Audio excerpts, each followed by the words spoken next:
Divorced Dad Diaries, day 147, and I made Hedgehog slice. So, starting off, we're getting out the super wines. Now, growing up, I always thought things like super wines and malt biscuits were like old people bickies. I was like, who the hell buys these? But now that I'm in my 30s, I find I quite enjoy a good super wine and malt biscuits. In fact, I could smash back the whole pack, no questions asked. Now, I should probably note that the recipe told me to cut up the super wines, but I realised pretty early in this process that I can just break them with my hands, so that's what I did. Who needs a uniform? Just crush them up, you know? This is home bacon, rustic style, that's what they call it. Once we've smashed back the whole pack, and I've resisted eating any somehow, great willpower today, I then put in half a cup of coconut, followed by half a cup of nuts. Now, the recipe specifically called for walnuts, but the thing is, I still have all these leftover peanuts from HelloFresh, and I thought, here you go, here's a great opportunity to use them. So, open up those packs and keep pouring them into the half cup until I get a full half cup. And it was a great success because I only have one packet left. Then I just topped it off with 2 tablespoons of cocoa powder. Following that, we need to make the edible glue that's going to hold all this together because this is a no-bake recipe. We're just going to let this sit in the fridge. So, starting off, we need 100 grams of butter.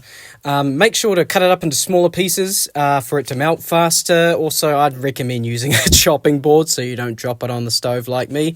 You also need a can of sweetened condensed milk. Make sure you get every last drop out of that sucker because, well, I mean, that's liquid gold. You don't want to waste any of that. And then it was on to the chocolate. So I said to just use like 150 grams of, dark compound chocolate chips, whatever you got. So I ended up using 25 grams of chocolate chips, and then I still had some dark Ghana left over from when I made my brownies last fortnight. So I just broke the 125 grams of that in there, and that's going to give it that just extra oomph. Oh my god, I love Whittaker's chocolate, eh? It's probably worth mentioning at this point that this is a no egg recipe, so if you're allergic to eggs, this works for you. Also, if you're like me and allergic to spending $10 on a dozen eggs, this will work for you too. Then all you got to do is melt all that together. You could just do it in the microwave, but frankly, I don't have any microwave-safe bowls, so here we are doing it on the stove on a low temp. And, it only took, according to the recording on this video, it only took about 5 minutes anyway. Then all you got to do is combine that with the dry ingredients, resist the urge not to eat it. Oh my god. Trying not to eat the super wines, and then trying not to eat the mixture. Whew, hard, though, on this one. And if you're wondering why I'm wearing gloves, it's because I just kind of decided that this was going to be kind of a hard thing to mix with tools, and sometimes the best tools you have are your hands. So, this just means that I'm saving my hands from getting dirty, I guess. You could just do it without gloves. I don't know. I like to wear gloves sometimes. I'm rambling. Anyway, once that's all mixed, get it into the non-stick tray. So, I just put some baking paper down, put the mixture in, once again realised tools were inadequate and used a gloved hand instead. And then it's into the fridge for about 15 minutes, or in my case, a few hours, because I completely forgot about it. Once that's out of the fridge, melted down $250 grams, $250, Jesus Christ, of dark chocolate. And then once that's melted, pour that onto the top of the recipe. Try to flatten that out. I need one of these like long tools. I don't know what they're called. Look, here's a picture. One of these things. Because trying to spread this stuff out with like a plastic spatula, rubber spatula, just doesn't work. Although it did give me some nice like Snickers bar kind of veins. I don't know what those things are called. The stuff on top. And then put that into the fridge for a couple of hours. Or again, in my case, until the next day, because you completely forgot about it. Right, so it's been a whole 24 hours. So... I mean, is that proof enough? It didn't even break.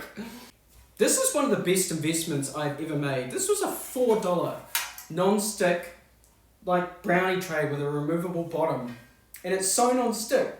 That shit's just flying everywhere. Right. Ooh, this looks good. It's gonna eat that. Paper's kind of stuck on this side. Someone might be getting paper in their lunch boxes this week. I might just about peel it off from the other end, actually. Oh, it's sticky on the bottom still. That's a surprise.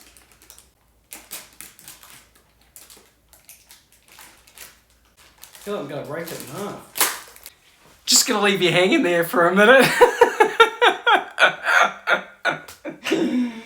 Oh, Jesus Christ, Daniel.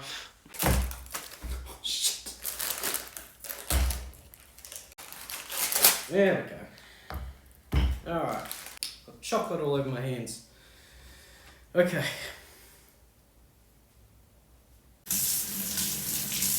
Chop these into small lunchbox size pieces.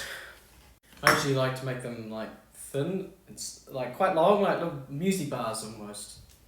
That is absolutely packed with biscuits. Let's see what this is like, eh?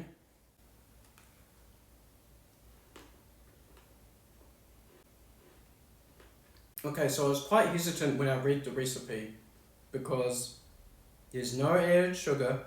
It's all just dark chocolate. But I'd say it actually works in its favour. It's not too sweet. Really easy to eat. The crunch of the biscuits and the peanuts with the dark chocolate. It's really soft. I thought it'd be really firm too. Yeah, kids are gonna love this. And I will catch you on the flip side.